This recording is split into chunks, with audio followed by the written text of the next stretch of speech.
Hello once again, fellow humans. We are continuing our series on diagramming essentials, and for this game, it is another assignment game, but I'm very excited about this game. There are lots of interesting, fun things in diagramming this game.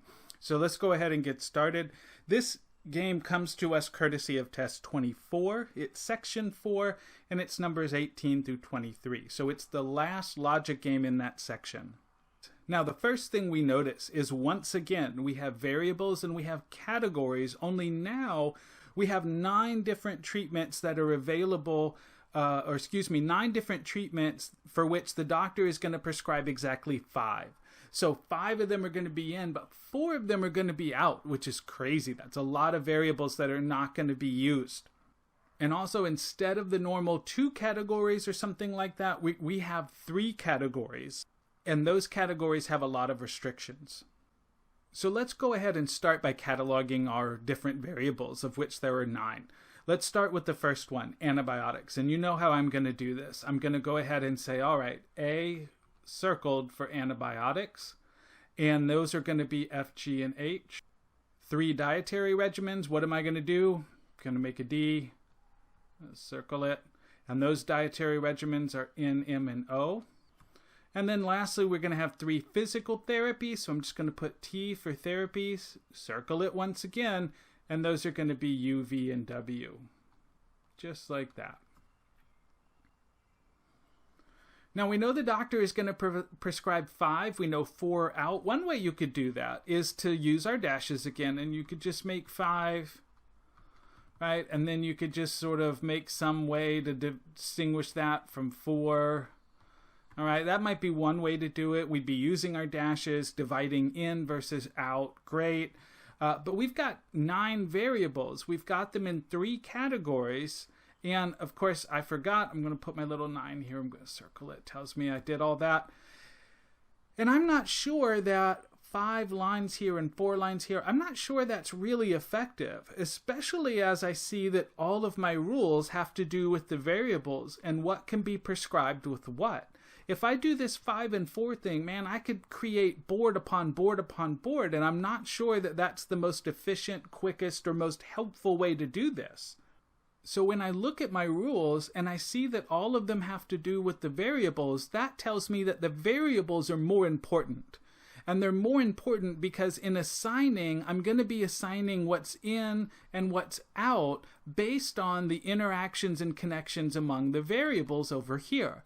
So maybe what I want to do is just focus on those variables. So I'm going to get rid of this. And I'm going to redo this in a way that I think is going to be more effective for solving the problem. Now, are you going to catch this on the game? I think eventually you will. How to diagram this sort of thing. I think eventually you're going to see this sort of thing and you're going to be able to do this without starting a diagram and having to cross it out and redoing it. But remember, this is going to be a skill that you develop because you're diagramming information. You're not diagramming the type of game. And you want to think about the way of visually representing information that does the most good. So let's do that here. And I'm going to recreate my variables and categories because those are what's most essential. And now I'm going to go to the rules. The first rule is a little bit unusual. It says if 2 of the antibiotics are prescribed, then the remaining antibiotic cannot be prescribed. So if I have 2 of these, then I can't have 3. Now, because this rule applies only to antibiotics, guess what? I'm not going to write it down over here to the left. I'm going to write it up here next to my antibiotic rule. And now, a couple of different ways I could do this. If I wanted to diagram it the way it reads in the book, I could say, okay, let me create something for if. So I'll use this weird F like what you have in calculus. If 2 of these are used, then let's say 3 can't be used. But this looks like a math equation. That doesn't really help me see anything. And I don't think it accurately captures the rule. I mean, it does. If 2 of these are used, then you can't have 3. But what does that logically mean? Well, logically, it means something clearer. So what I'm going to do is get rid of this. And I'm going to rewrite it according to its logical meaning. So if 2 of them are prescribed, then 3 cannot be prescribed. What's that really saying? It's saying that there can be at most 2 antibiotics. And that's all it's saying. It's saying it in a weird way, but that's all it's saying. So I'm going to use here this at most 2. So for antibiotics, there can be at most 2, because if there are 2, there can't be 3, and all that really says is at most 2. Next rule, there has to be exactly 1 dietary regimen. So out of these 3, only 1 of them is going to be used. So I'm going to say of the dietary regimens, I'm going to put it right here and say, okay, there's exactly 1 of those. And then now I'm going to look at the next rule, and finally, right, we get some rules that have to do with conditionals. And because those are rules that apply to variables and not to specific categories, then I'm going to go ahead now, I'm going to write these out here to the left. The first rule says that if O is not prescribed, F cannot be prescribed. Well, that's pretty simple. And of course, we immediately take the contrapositive, we reverse, we have F, we have O. We negate O, which makes it O, right? The negation of O negated is O. The negation of F negated is F. Form our conditional. And there we go. Next rule. If W is prescribed, F cannot be prescribed.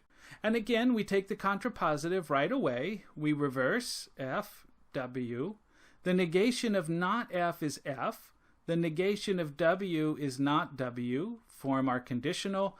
And there we go. Those are our 2 conditional rules. Now we get some fun conditional rules because they're structured a little differently than a normal conditional. G cannot be prescribed if both N and U are prescribed. Now, what follows the if is our antecedent. So the way we diagram this is to say, if N and U are prescribed, then G cannot be prescribed. And it looks like that. And we form our contrapositive by reversing. So not G turns into G because the negation of not G is G. And then now we have this conditional where the antecedent is a conjunction. And that means we are going to have to apply those De Morgan equivalencies that you learned in watching those logic videos. And simply remember the jingle. The negation of a conjunction is the disjunction of the negations. So we take N, we take U, we negate them, we form a disjunction, and that's it. The negation of a conjunction is the disjunction of the negations, and that conditional is done. And then now for our last conditional, we are given an unless.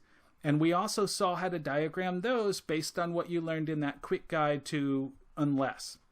So here we have V cannot be prescribed unless both H and M are prescribed. I'm just going to go ahead and diagram this. Hopefully you remember from what you learned about this.